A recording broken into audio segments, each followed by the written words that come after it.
J'alerte les auditrices et auditeurs de cet épisode en particulier sur les thèmes hautement problématiques que je vais traiter aujourd'hui et qui peuvent heurter la sensibilité de certaines personnes. Non, pas du tout, je plaisante. Je vais heurter que dalle parce que je suis pas ici pour te raconter Serbian Film. Ça fait 13 ans que tout le monde le raconte, surtout celles et ceux qui ne l'ont pas vu d'ailleurs, comme souvent dans le cinéma un petit peu énervé depuis qu'Internet existe, et qu'on peut colporter tout un tas de rumeurs sur tous les thèmes possibles et imaginables, et faire passer les films pour plein de trucs, surtout pour ceux qui ne le sont pas. Le Serbian Film ne fait pas exception, et s'il n'est ni le premier ni le dernier scandale cinématographique horrifique de l'histoire, c'est un de ceux qui a le plus marqué mon adolescence puisque j'avais 17 ans quand il est sorti. Je commençais à l'époque tout juste à vraiment m'intéresser au cinéma d'horreur, et il faisait effectivement partie des films qui me terrifiaient à la simple idée de les voir. C'est de cette idée que je vais parler dans l'épisode d'aujourd'hui en utilisant la popularité ou l'impopularité selon comment on le prend de Serbian Film, qui n'est finalement qu'un seul symptôme, parmi tant d'autres de tout ce pan du cinéma extrême, qui au lieu d'être vu, préfère être raconté. Bienvenue dans Fichier Zip, le podcast cinéma qui t'explique des trucs compliqués avec des phrases simples. Le but, c'est de faire passer le courant entre le cinéma et toi pour te faire comprendre des théories filmiques en un éclair. Pas de détour, pas de fioriture intellectuelle, ici on est clair, on est précis, on est là pour booster ta culture cinématographique en moins de 30 minutes. Top chrono, c'est parti, début de l'extraction.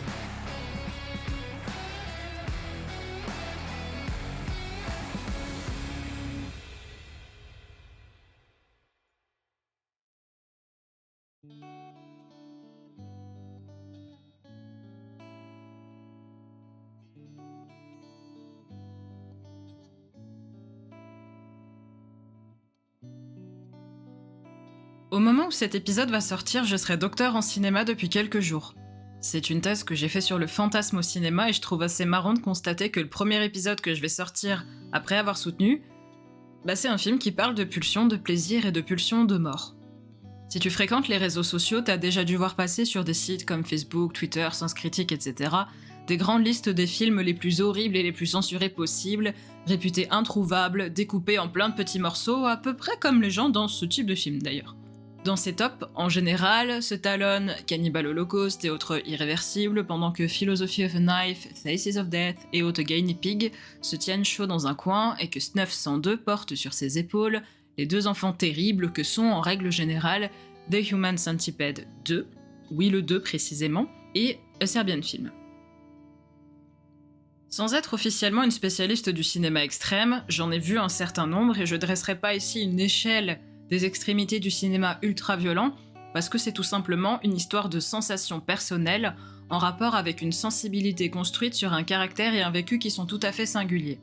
Un film qui ne te fera rien à une époque de ta vie pourra totalement te terrifier quelques mois, quelques années plus tard. Ça m'est arrivé sur plusieurs films, ça me le fait encore aujourd'hui, c'est la vie, c'est le cinéma. À titre personnel, malgré toutes les horreurs que j'ai pu voir dans ma vie, moi qui suis notamment une grosse adepte de la catégorie 3 et de shockumentary, rien ne me terrifie plus à la frontière de la nausée et du dégoût qu'un fantôme japonais avec des longs cheveux noirs devant le visage. Mon plus gros traumatisme cinématographique, c'est Ring 2. Bon. Chacun ses goûts. Les goûts cinématographiques sont très personnels et le cinéma extrême n'y fait pas exception. Comme son nom l'indique, son but est de pousser son auditoire à ses extrémités. Et ces extrémités sont significatives d'une manière différente pour chaque personne. Parce qu'il aborde des thématiques profondément délicates, notamment au sujet du traitement réservé aux enfants, A Serbian Film a fait beaucoup de bruit à sa sortie. Mais quand on se penche plus profondément et plus précisément sur le scandale qu'il a généré, en grande partie sur les réseaux sociaux, plus que dans de véritables interdictions juridiques, même si évidemment il y en a eu quelques-unes, on se rend compte que c'est pas forcément son traitement de la violence qui a fait la réputation qu'il a aujourd'hui. A Serbian Film a donc une réputation extrêmement négative parmi les personnes qui aiment le cinéma d'horreur extrême. Pas forcément parce qu'il est mauvais, ça à la limite tout est relatif encore une fois, mais parce qu'il a déçu. Les rumeurs ont tellement enflé, ont tellement développé des légendes urbaines époustouflantes sur le sujet, que les gens se sont fait une montagne sur l'œuvre pour finalement se retrouver face à un film qui, entre guillemets, ne tenait pas ses promesses. Quand on connaît un peu le cinéma extrême allemand comme celui de Marian Dora italien comme celui de Marco Malattia, ou pour aller du côté de l'Orient, tout ce qui va représenter la pré-catégorie 3 hongkongaise et le hardcore japonais à la Genki Genki, ça va. On appréhende simplement les choses différemment. Énormément de commentaires sur les réseaux sociaux encore aujourd'hui, de vidéos YouTube et autres articles de blog évoquent un film insupportable, inaccessible et déchiqueté par la censure. C'est seulement à moitié vrai. Déjà, il faut savoir que le film a tourné sur YouTube un petit moment, en entier, ce qui a permis à pas mal de monde de le voir. Et il existe aujourd'hui 2 versions physiques du film, une version commercialisée dans les grands circuits de distribution qui fait 97 minutes, interdite aux moins de 16 ans, et une version commercialisée en édition limitée par Elephant Film, le distributeur, qui fait 103 minutes et qui est interdite aux moins de 18 ans. A Serbian Film n'est pas censuré comme on le dit. A Serbian Film n'est pas un film qu'on vous empêche de voir. Organ de Kei Fujiwara est censuré. The Rape After de Tom Lomontong est censuré. Aksan de Benjamin Christensen a été tellement défoncé par la presse française à sa sortie qu'on l'a cru perdu pendant des années et est censuré. On ne peut pas parler décemment de censure et d'inaccessibilité quand un film sorti en 2010 est disponible depuis 2012 en Blu-ray non censuré, doublé et sous-titré en français. Il s'agirait de doser. Pourtant, même si maîtrisé de manière discutable, A Serbian Film propose plusieurs idées qui ont été clairement reprises dans des films d'horreur qui n'ont malheureusement pas eu la même célébrité. Celles et ceux qui l'ont vu en entier savent qu'il ne se passe fondamentalement pas grand-chose pendant plusieurs dizaines de minutes au début du métrage. Le cinéaste prend en effet le temps d'installer une ambiance dont on voit clairement les ficelles, et il y a quelque chose que je voudrais saluer, c'est qu'il prend pas mal de temps pour le faire. Tous les personnages, à l'exception du fils de Miloš, le personnage principal, respectent des stéréotypes qui ne sont pas ceux des films d'horreur, mais ceux des fanfictions. J'ai vraiment eu l'impression de regarder l'adaptation cinématographique d'une fanfiction, et je pense que le fait que A Serbian Film soit sorti dans la grande période de la saga Twilight, qui a relancé ce type d'exercices qui ont donné les conséquences cinématographiques qu'on connaît, n'y est pas étranger. Je suis très sérieuse. Les 45 premières minutes du film sont scolaires au possible et respectent en fait une structure qui n'est ni plus ni moins que celle d'un conte. Le schéma narratif commence avec une situation initiale posée, autour d'un héros qui a accompli plein d'exploits, en l'occurrence sexuels, qui est confronté à un élément perturbateur, un messager, une messagère en l'occurrence, qui va lui donner une quête, qui va lui permettre d'obtenir un trésor. La quête, c'est d'aller tourner des films pornographiques très spécifiques afin de gagner, je cite, suffisamment d'argent pour que même ton fils soit à l'abri du besoin jusqu'à la fin de sa vie. Le héros, il est tenté, un peu, mais bof quand même, il refuse au début, et finalement, poussé par sa femme, la princesse de l'histoire si on veut, il va aller se confronter à son principal opposant, le gardien du trésor, donc le réalisateur des films. Suite à ça, il va traverser une série de péripéties de plus en plus difficiles, jusqu'à la dernière, la plus complexe, qui implique de capturer des êtres qui lui sont chers, classique. Il parvient à les sauver à un prix très élevé, avant de les ramener chez lui. La famille est réunie entre guillemets dans des circonstances à la fois physiques et philosophiques, qui ressemblent à s'y méprendre aux contes d'autrefois. Pas ceux de Disney, ceux qui finissent mal. Ce conte est servi par des personnages stéréotypés, très manichéens, très fanfiction. Si on résume, on a un personnage principal, Miloš, qui est un croisement entre Renaud et Orelsan, selon la génération dont tu viens. Et donc Miloš fait du porno, mais attention, hein, il est super doué, il a beaucoup de talent, c'est un artiste. Et comme tous les héros de fanfiction, il est très modeste quand même, tu comprends, c'est l'élu. Cet élu, très simple, il demande rien à personne, il a évidemment une femme absolument sublime, ici c'est Maria, qui le soutient dans ses projets, et qui s'assure que leurs fils prennent des cours de chant, qui chante extrêmement bien elle-même, si tu te souviens du passage de la berceuse, tu vois ce que je veux dire, et qui attire toutes les convoitises. Ces deux personnages s'aiment évidemment très fort, et bien évidemment, comme dans toutes les fanfictions bien hétérosexuelles, bien fantasmées, au lit, ça va très vite, très fort, très bien, c'est expédié en quelques lignes de dialogue, pif paf pouf. Bien évidemment, notre héros est secondé par un adjuvant qui ici est son frère, qui est la caution blague de merde des beaufries censés faire rire la galerie, et par une comparse de tournage qui lui apporte une opportunité. Bien entendu, toutes les actrices X du monde s'habillent dans la vie de tous les jours exactement comme elles s'habillent sur les plateaux de tournage. D'ailleurs, ce qui est très drôle, c'est que durant toutes les scènes de tournage, toutes les actrices sont mieux habillées, sous-entendu plus habillées, que Leia, celle que j'ai appelée la messagère. Le méchant est très méchant, ses gardes du corps n'ont aucune consistance, bref, on est à fond dans les clichés. Et ce que je trouve intéressant, c'est que malgré ça, la présentation de tous ces clichés est super longue. Le cinéaste prend son temps, mais rien n'est réaliste. Et c'est ça qui rend dingue, c'est que dans énormément de promotions et de critiques du film, le principal argument c'est que c'est super réaliste, notamment dans les scènes d'agression physique et sexuelle. C'est le message de promotion le plus mensonger et indélicat du monde. Il faut arrêter de parler de scènes de viol réalistes. Un décor est réaliste, un maquillage est réaliste, un animal en CGI à la limite est réaliste. Un crime sexuel n'est pas réaliste. Il faut arrêter vraiment de faire un argument de vente du réalisme dans le cinéma de fiction. C'est de la fiction.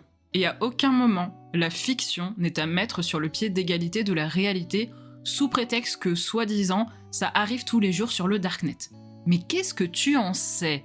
A Serbian Film, donc, n'est pas réaliste, et il n'a pas vocation à l'être, et c'est pour ça qu'il est bien. C'est un ensemble d'influences artistiques qui sont expérimentées au sein d'une œuvre filmique, qu'il faut prendre davantage comme un gros cabinet de curiosité, un genre d'atlas d'influences de création, plutôt qu'un objet filmique divertissant qui suivrait un schéma narratif empirique et linéaire.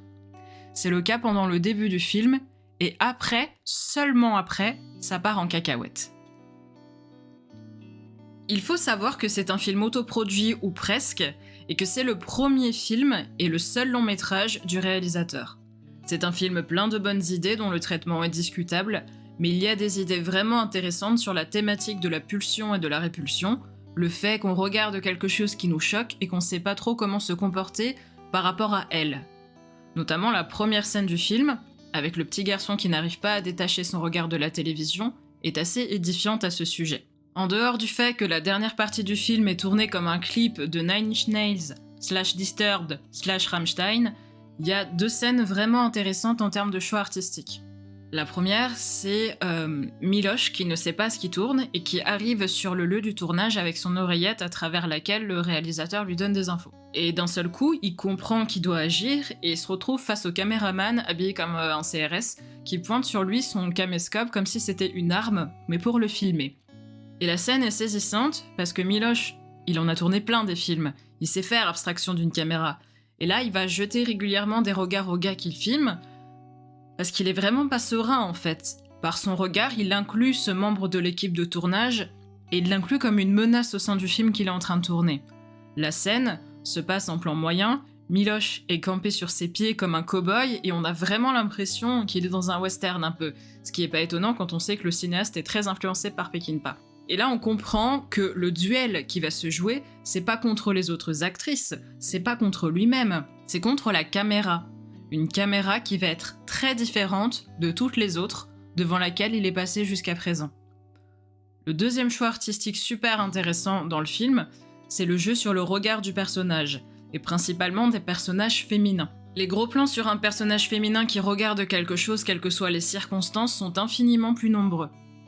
Alors qu'on a l'habitude, dans ce type d'industrie, que le voyeur soit masculin, il est quasi systématiquement féminin dans le Serbian Film. Toutes les évocations à la pornographie dans le film commencent par un regard féminin. Le film pornographique, au début, commence par un regard de l'actrice. Le premier film que tourne Miloš commence par le regard de la jeune fille sur les escaliers. Le deuxième film, dans la scène carrelée, commence par cette même jeune fille assise sur une chaise. La séquence controversée du film est contemplée aux 3/4 hors champ par le personnage féminin qui est présent. Il y a un vrai travail sur le personnage féminin qui regarde, et le regard le plus intéressant, c'est celui de Maria, la femme de Miloš, jouée par Jelena Gravilović, qui est juste incroyable. Toute la fin du film, après la scène de dévoilement final, s'attarde énormément sur le regard de Maria. Quand Miloš rentre chez lui et trouve sa femme et son fils qui sont recroquevillés dans le coin d'une pièce, Maria lui lance un regard et tu te dis c'est pas possible, elle va bondir et le dévorer en fait. Et c'est un regard de Maria, encore une fois, qui lance l'exécution de l'acte final. Ce personnage dit un nombre incalculable de choses, rien qu'avec son regard. Je sais pas si c'est fait exprès par ailleurs, mais j'ai trouvé la scène du dévoilement familial très semblable à la fin du film Kill List, qui sort 1 an plus tard. Et je trouve que dans Kill List, le traitement est super intéressant aussi, donc peut-être que le réalisateur s'est inspiré de Serbian Film, pas savoir. Le film a fait couler énormément d'encre, il continuera de le faire. J'ai beaucoup lu sur le sujet, il faut savoir que si en France on en parle surtout sur les réseaux sociaux grand public, parce que clairement sur les réseaux sociaux spécialisés c'est pas du tout un sujet de conversation, dans la recherche anglophone on en parle énormément. Serbian Film, dans la recherche académique américaine, c'est un délire. J'ai lu des articles académiques sur Serbian Film qui font une 20aine de pages sur la question politique et militaire de la délimitation du territoire et de l'identité serbe et des Balkans, sur Freud, Bataille, Eros, Thanatos, c'est vraiment...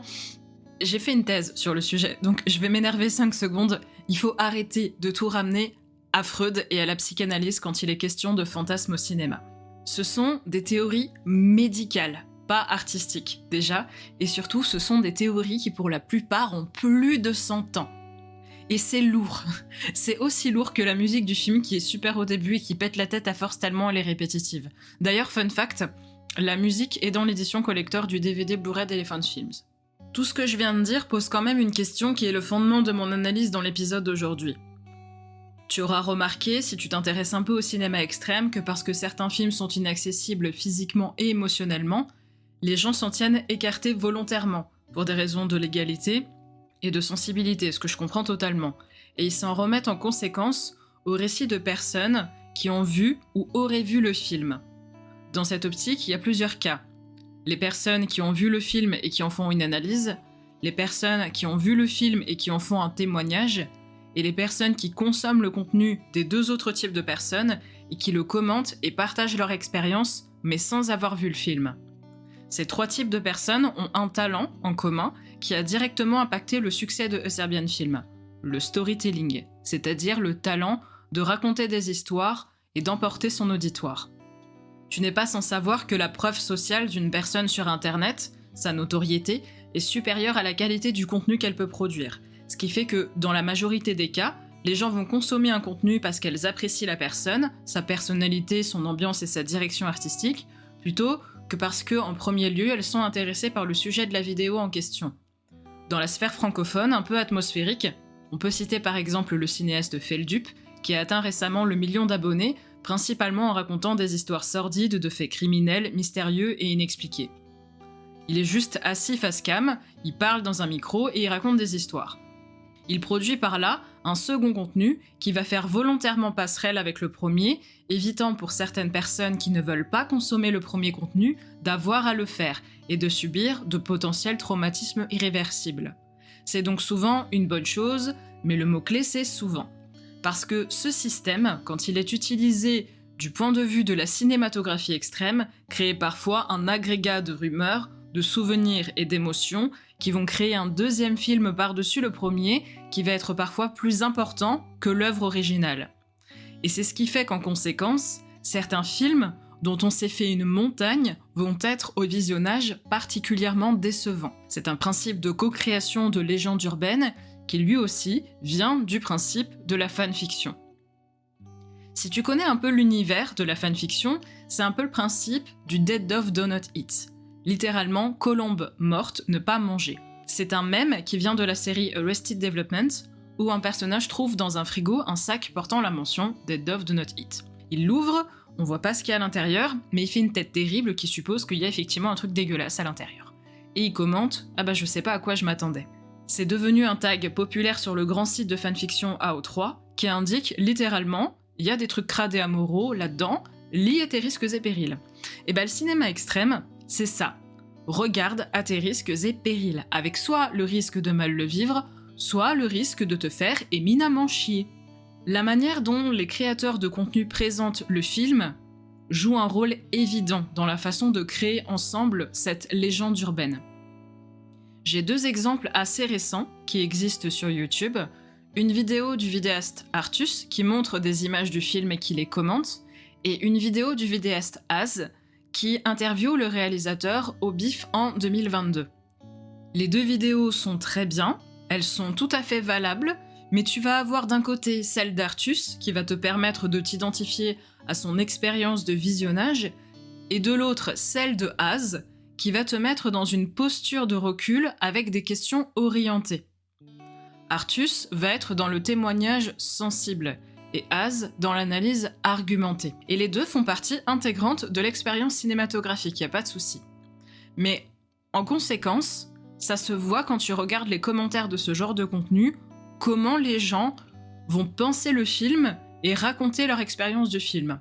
Pour la vidéo d'Artus, tu vas avoir par exemple, je cite, « J'avais envie de voir entre guillemets ce film, mais sans vraiment me l'infliger. Grâce à toi, c'est chose faite, on a le déroulé de l'histoire sans trop de trauma visuel. Merci de ton sacrifice. » Ou encore, « C'est limite un crime en vrai de faire un film pareil. » Ou encore, « J'ai, comme beaucoup de gens, détesté ce film, c'est d'autant plus dommage pour le réal qui a gâché son talent et peut-être sa future carrière avec cette chose. » Et du côté de la vidéo d'Az, tu vas avoir le même type de commentaires. « Je ne suis pas vraiment fan du film, mais je dois dire que je suis positivement surprise par le recul de ce réalisateur sur son œuvre. » Ou encore, « Je ne dis pas que A Serbian Film est un grand film, je ne l'ai pas vu.